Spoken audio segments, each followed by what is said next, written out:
са други най-накрая. Аз съм още болен, не ме интересува обаче.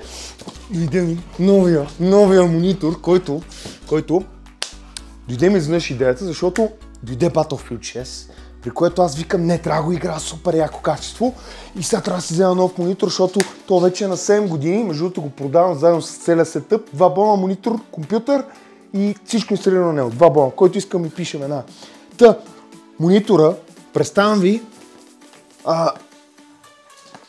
Acer Asus монитор 1440, 0.3 response rate, 240 Hz, защото не ми трябва повече, този компютър за тия при толкова и е 27 инча.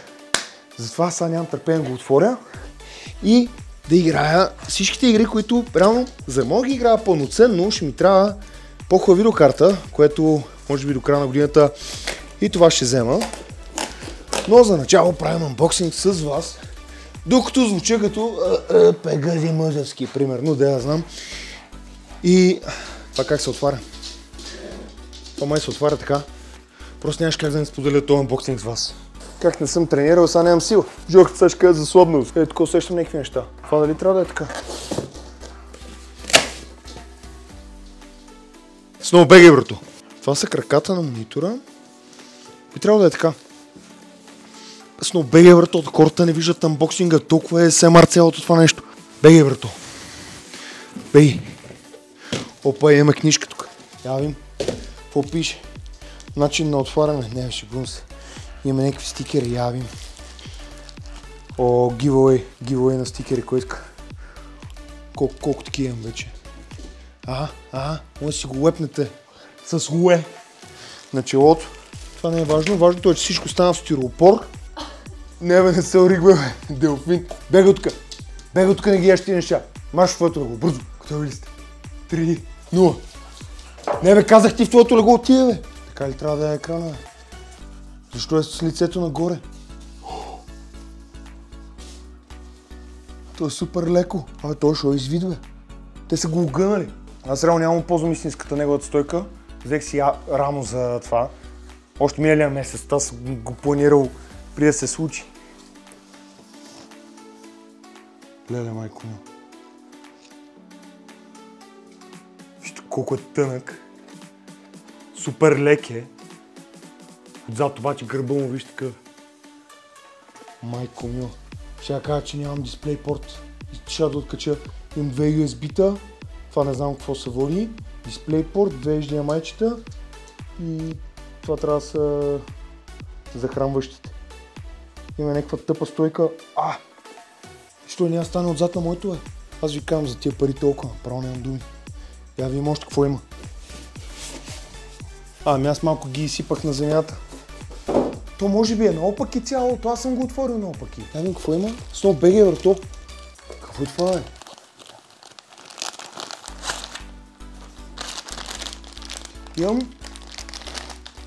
Имам кабели. Стига, бе, дават ми кабели за монитора.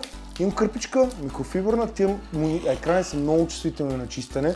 Никога спирт на тях. Обичавам така кърпичка само и вие това, не се занимавате с друго. Аз забравих да кажа, че съм с официалната ми скъсана тениска, която той ми скъса. Между другото, много ме радваше тениската.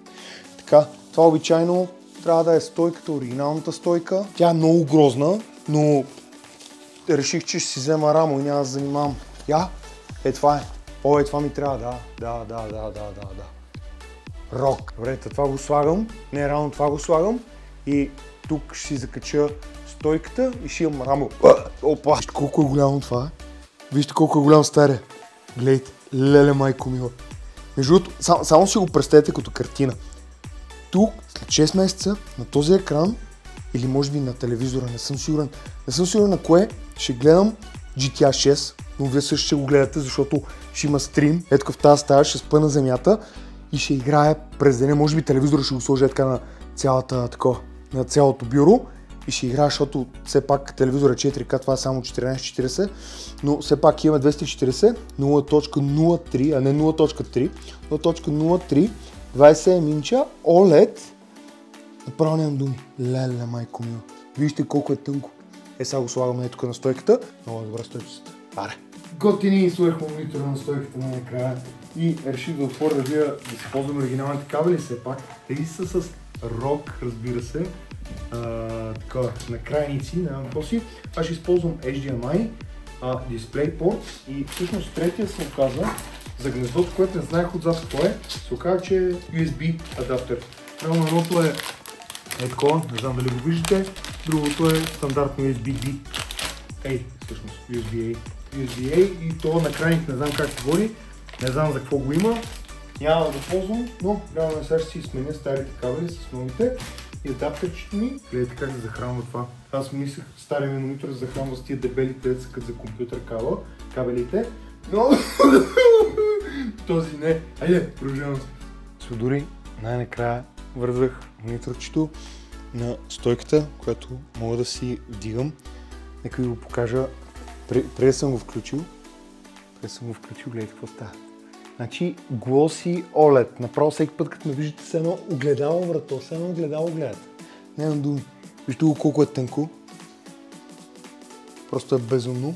Отзад има панел, който това нещо трябва да свети. Имаме фолио, ще махаме фолио за ASMR. Така, връзвам захранващия кабел.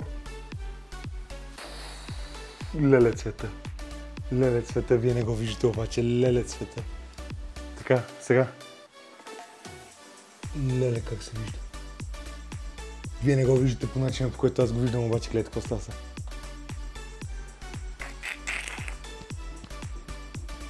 Тази видеокарта ще я подам заедно с този компютър, който е с i9 9900KF, 32 RAM. Тази видеокарта, която е 2080 Ti, 12 GB. Вече съм взел спортен шейтни карти, че нямам. И това ще го сменим, надявам се, с 5080, за да е сетка май няма да го правя, но явно сега. Цъкаме. Чат ме тръгва. Аз съм смотан, Аз вързах кабелите без... О, боже мой. Тази посока. Хоп. Чат. Първото пускане. Оп. DisplayPort. Power Setting. Това свети. Оп. Това отзад свети. И колко оценяш монитора? Още не се е пуснал между другото. Най-вероятно трябва да ресна компа, за да мога да го чете. Или че той да не е заспал компютъра. Оп, мишка! Знам какво е станало. Главният му екран е това. Capture картата. Майко мила. Леле, майко мила. Майко мила. Леле. Леле, вие не го виждате. Вие просто не го... майко мила. Виждам всичко. Всичко виждам. Перфектното лого на тишето. Леле, майко милче. Просто нямате представа колко невероятно се вижда картината на това нещо. Аз гледам цветове през фолио. Боже.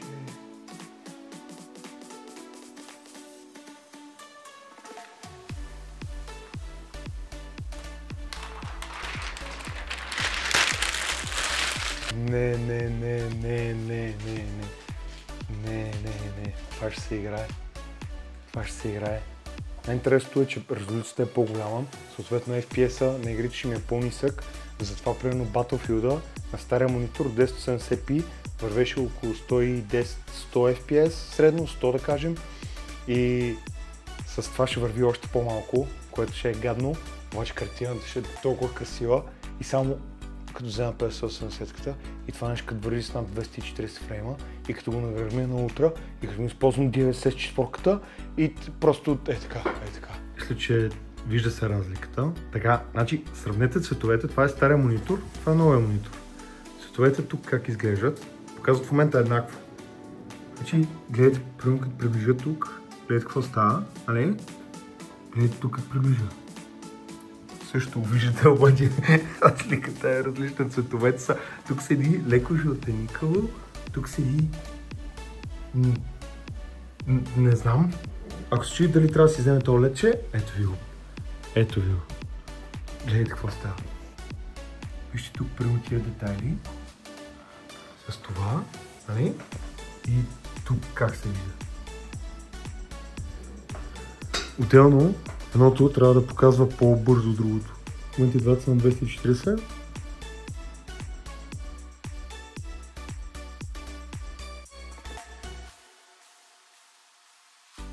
Този реално трябва да има по-бързо показване на картината от този, защото той е с 1 ms, това е 0.03, това е почти веднага. Нямам търпение да тествам някакви други игри, които приемам Battlefield, леле, ще се разтопя на този екран, обещавам ви.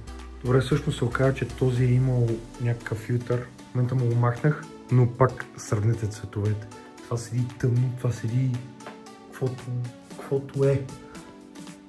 Мисля, това е реално кафеникаво.